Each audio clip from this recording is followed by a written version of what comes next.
Subscribe my channel. दूर जंगल में मानो चिड़िया अपने पति सोनू चिड़े के साथ रहा करती थी। सोनू चिड़िया बहुत ही ज्यादा कामचोर था। वो कभी भी काम नहीं करता था कोई भी, और चिड़िया अपना घर चलाने के लिए जंगल के पक्षियों के घरों में काम करती थी और वहाँ से जो दाने लाती थी उसमें ही गुजारा करती थी। रात को सोनू चिड़ा मानो चिड़िया से वो दाने लेता और शराब लेकर आ जाता और सारी रात बैठकर शराब पीता। उसी जंगल में एक कालू कौवा और गोरी कौवी भी रहा करते थे।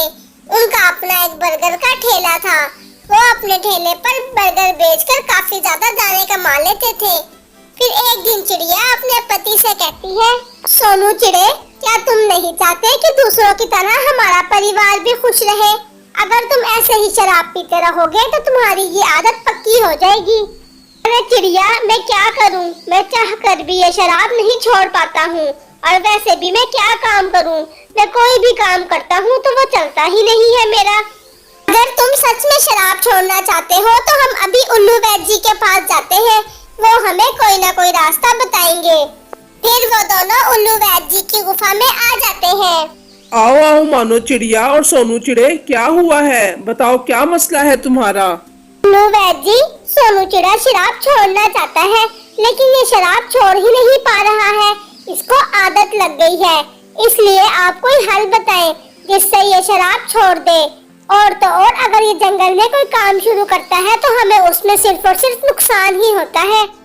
अच्छा, तो ये मसला है। मैं अभी सोनू चिड़े को एक ऐसी दवाई देता हूँ जिससे इसकी शराब की आदत फौरन छूट जाएगी। और हाँ, जैसे ही ये सोनू चिड़ा शराब को बिल्कुल ही छोड़ देगा, फिर देखना इसका सारा काम फिर से सही से चलने लगेगा।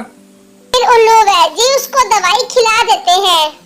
उल्लू वैद्य जी, अब मैं कोई भी काम शुरू करूँगा तो मुझे फायदा तो होगा ना? हाँ होगा, लेकिन ये बात याद रखना, अगर तुम दोबारा से शराब पीना शुरू करोगे तो तुम्हारा वो काम अच्छा चलने की बजाय खराब हो जाएगा।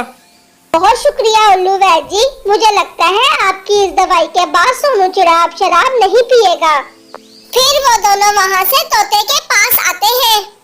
तोते भैया, हम जंगल में बर्गर का ठेला लगाकर काम शुरू करना चाहते हैं, लेकिन हमारे पास उसका सामान लाने के लिए बिल्कुल भी पैसे नहीं है।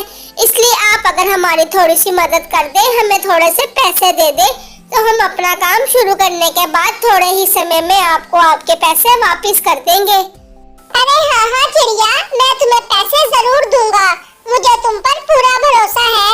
लेकिन हाँ, तुम पैसे वापस करने की फिक्र मत करना। जब तुम्हारे पास होंगे आराम से दे देना।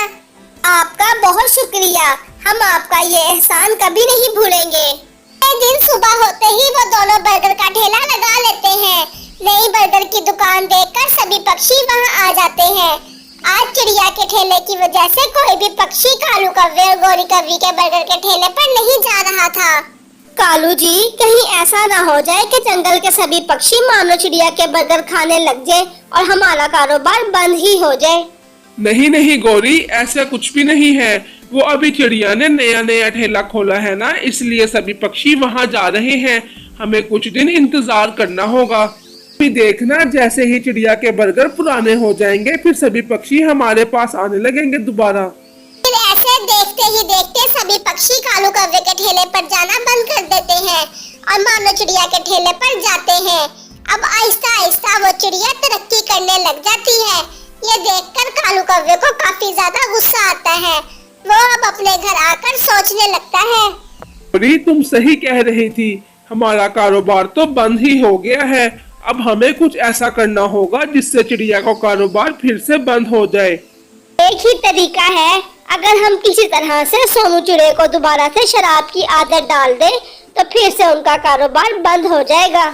हाँ ठीक है, मैं अभी जाता हूँ और सोनू चिड़े को शराब पीने के लिए उकसाता हूँ। फिर कालू कौवा सोनू चिड़े को जंगल में एक जगह पर ले आता है। अरे भाई, सब ठीक तो है ना कालू कौवे? तुम मुझे यहाँ क्यों लेकर आए हो? सोनू चिड़े, तुम्हें पता है कि हमारे पीछे वाले जंगल में मुफ्त की शराब मिल रही है। शराब का सुनते ही सोनू चिड़े के मन में लालच आ जाती है। मैं तुम्हारे लिए शराब लेकर आया हूँ वहाँ से। सोनू चिड़ा कालू कौवे की बातों में आकर शराब पीना शुरू कर देता है। अब सोनू चिड़ा शराब पीकर ही कारोबार करता था। अब इसका नुकसान होना शुरू हो गया था। अब सब पक्षी कालू कौवे के पास जा रहे थे। सोनू चिड़े, अब दोबारा से हमारा काम आहिस्ता आहिस्ता बंद हो रहा है। कहीं तुमने दोबारा से शराब पीना तो शुरू नहीं कर दी? नहीं नहीं, शराब तो मैंने कब की छोड़ दी है पीना। अच्छा, अगर ये बात है तो चलो हम उल्लू वैद जी के पास चलते हैं। फिर वो उल्लू के पास आते हैं और उसको सारी बात बताते हैं। अरे नहीं, मुझे सब पता है कि ये सब क्यों हो रहा है। इस सोनू चिड़े ने दोबारा से शराब पी है। हाँ मानो चिड़िया, मुझे कालू कौवे ने जबरदस्ती शराब पिलाई थी। मुझे माफ कर दे, मगर मैं आज से वचन देता हूँ, मैं शराब की तरफ देखूंगा भी नहीं। ठीक है, मैं तुम्हारी ये आखिरी गलती समझकर तुम्हें माफ कर रही हूँ। हाँ मानो चिड़िया और सोनू चिड़े अब जंगल के पक्षी कालू कौवे की दुकान पर जा रहे हैं। इसलिए अब तुम अपने ठेले पर बर्गर की बजाय सैंडविच बेचो, अलग अलग प्रकार के। फिर देखना तुम्हारा काम कैसे चलता है। अगले दिन ही वो अपने ठेले पर क्लब सैंडविच और टाको सैंडविच बेचना शुरू कर देते हैं।